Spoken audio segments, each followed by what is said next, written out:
What is going on, guys? Winter Kills here, and welcome to round 3 of my locals from last week. Feature match here this time with Dragon Link or Rocket Link, Rokket Guardragon, IB Turbo, whatever you want to call it, versus Pendulum Guardragon. So pretty interesting match up here. We've had a lot of, I would say in quotes, meta in the past few recent feature matches that go on the channel, because that's relatively what my locals is made of. A mix of rogue and a mix of meta there, just kind of like your average locals, I feel. I'm not really sure what the average local consists of, but nonetheless, the World Chalice Guardragon being banished for the summon of Red Ice Darkness Metal to summon that Abzo Router Dragon, to be able to go into none other than Mr. Romulus himself, and to be able to grab that Rocket Tracer and that Dragon's Ravine on summon, because who needs terraforming when you've got a good old Link 2 boy that surges out one of the best field spells ever created, especially in the climate of Yu-Gi-Oh that we're in right now, where dragons are very, very powerful. What else is new? Dragons being powerful in Yu-Gi-Oh. It's just a timeless thing. It's does the sun rise? Are dragons powerful in the game of Yu-Gi-Oh? Yes. So, you know, that's just what it is right now. But using that Dragon's Ring, discarding none other than Tempest, the Dragon Ruler of Storms himself, to be able to send that Destrudo, that Despacito, that Toaster Strudel Dragon to the graveyard. And gonna try to cook up some plays if he's got any other better follow-ups to go along with it. The Dragon Link in quote deck can be pretty potent, but however is fragile and is potent, and not potent, but prone to bricking with all those engine requirements it has to play, like Miscellaneous Saurus, and you know, some people playing Jirak Aeolo, Carboneton, the Flammable Guard, things like that can definitely be a few bricky requirements in the deck. But when it goes off, it goes off. So passing with just Romulus in one set, we can assume it might be a quick launch of some kind. Who knows, though? Pendulum's getting started off with Astrograph, not Astrograph, Chronograph. I keep getting them mixed up. And then using that Pendulum call here to be able to discard a card and add 2 Pendulums from his deck to his hand. Looks like Harmonizing and the Black Fang Magician. So getting ready to make some plays happen here if able to. And of course, if none of these plays go uninterrupted, which it doesn't look like they will. Normal summoning the Black Fang, as you know, a usual Guard Dragon board looks a lot different than just Romulus Pass, as we know, but looks like going into Electromite now, and probably going to use the Electromite effect here, and going to send the Dark Worm to the extra deck, and waiting to place a scale here. It's going to be Purple Poison, and following up with a Harmonizing in the scale. Imagine we'll either see a Pendulum summon here or the effective Electromite, but it's going to be a Pendulum summon for 4.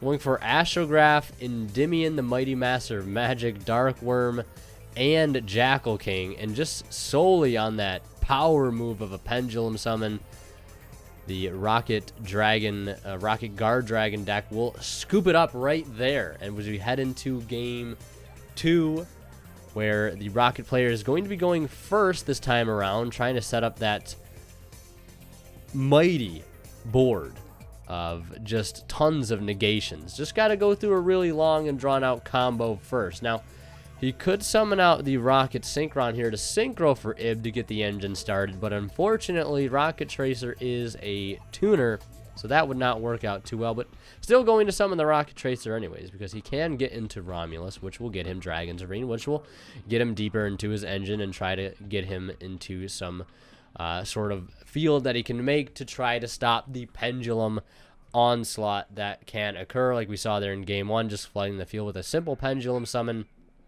And that already alone proving to be too much. He could have obviously went on much further. He had Dark Worm. We could have seen Guard Dragon plays, but hopefully now having a second shot at trying to build some sort of board that can fight off those plays to some extent.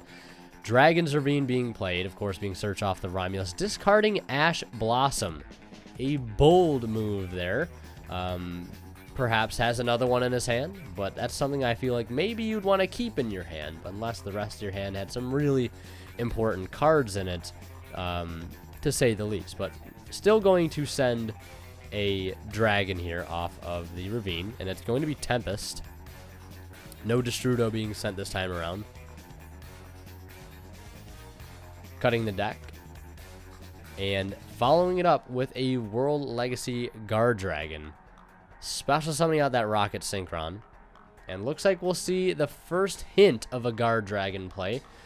Elpie being summoned, and then using the World Legacy Guardragon to move that card over to another zone to attempt to use its effect. And then we'll see Gamma being activated.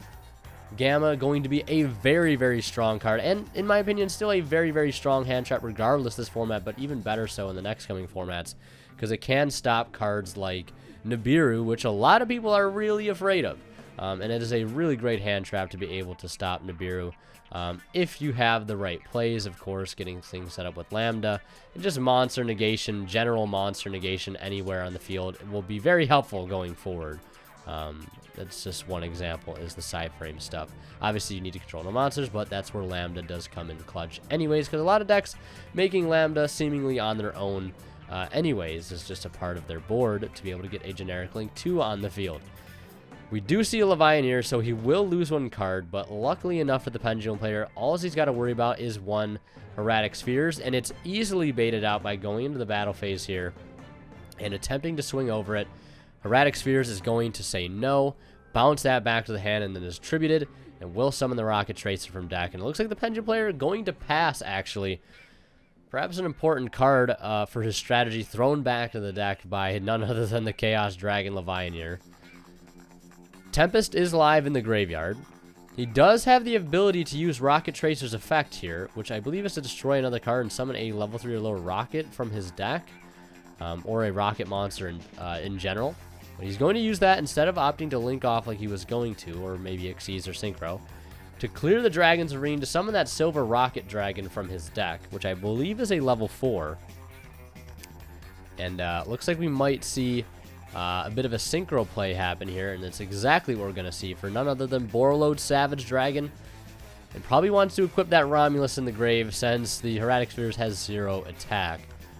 So it will not gain any attack boost, but 600 is better than 0, so a 3600 Savage Dragon, a 1900 Silver Rokket Dragon, and we're going to see Tempest make an appearance on the board, banishing Spheres and Levianeer to summon itself, swinging in for 19, 24, and 36 altogether, dropping our Pendulum player down here to a measly 100 life points.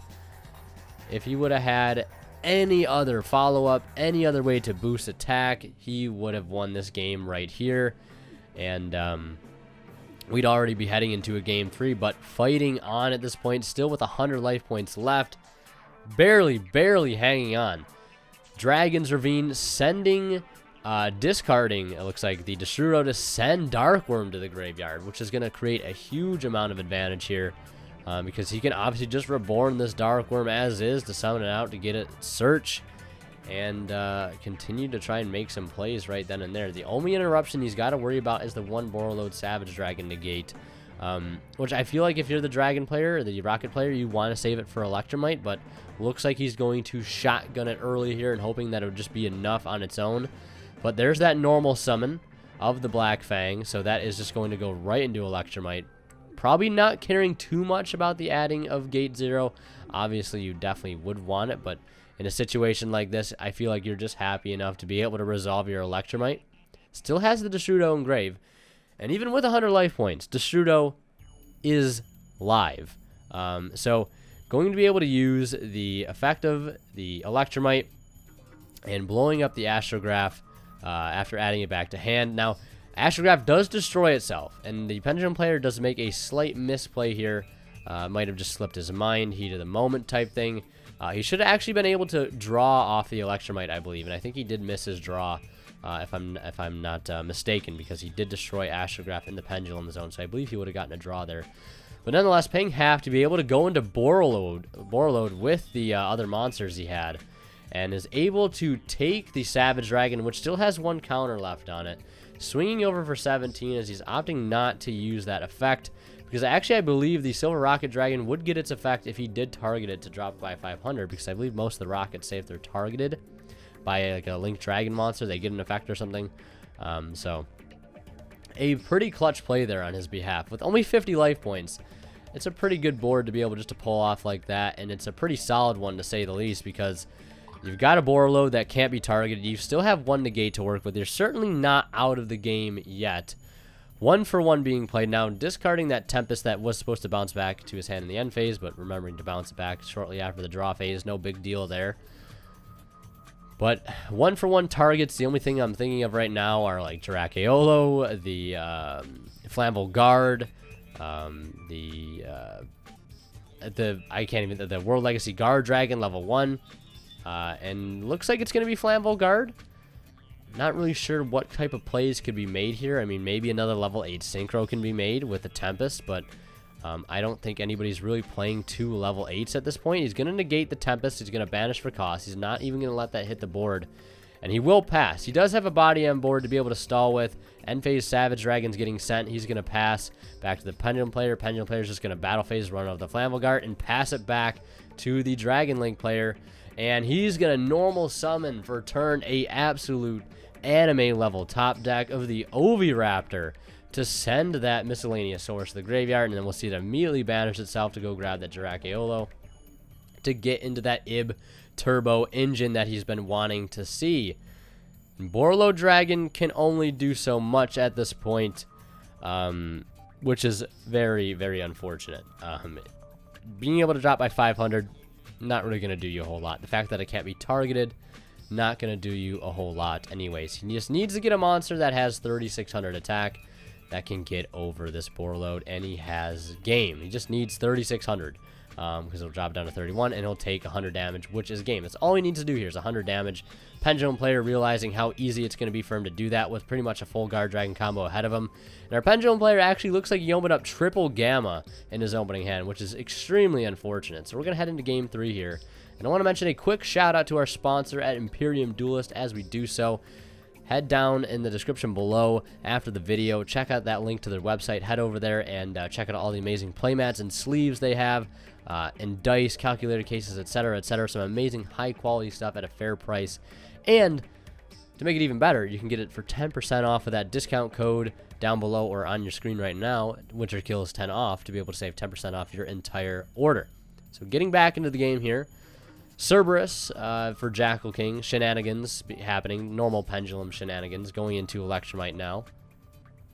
Already a pretty good Pendulum turn. Darkworm, Cerberus, and Jackal King in the extra. Debating on whether or not to go for Electromite. Going for Romulus instead, I believe. Or maybe Psyframe Lambda, I believe. That is not Romulus. I believe that is Psyframe Lambda. They look kind of similar. Lambda and Romulus, but going for the interesting choice of Lambda, but I believe he's going for Lambda here because he's not really interested in going for massive Pendulum plays, but rather trying to get his Guard Dragon engine started because he just needs a normal Link monster, something that's vanilla. He doesn't really care about losing, and Lambda fits the bill to be able to go into Triple Burst, tries to use LP, and it is met with a Ghost Ogre. Now, no counters on anything except the Servant, which technically should have one counter from the placing of the Endymion in the scale. But Jackal King, no counters, and that Triple Burst not doing a whole lot right now. The Purple Poison Magician posing a bit of a threat alongside the Jackal King there, but not too much. And our Pendulum player, unfortunately, has to get his plays started with the Fossil Dig, which is really unlucky because that is going to fuel his Jackal King with 2 counters, which is plenty enough for a negate. Servant technically should have 2 counters at this point. Going to send Carbonet on. Carbonet on will banish itself to summon a level 7 or lower normal dragon monster from the deck, of course going for Flammable Guard. And we should see the Synchro Summon of Ib, the World Chalice Justiciar, here in just a moment. Obviously, that will follow up with the World Legacy Guardragon, or World Chalice Guardragon spell.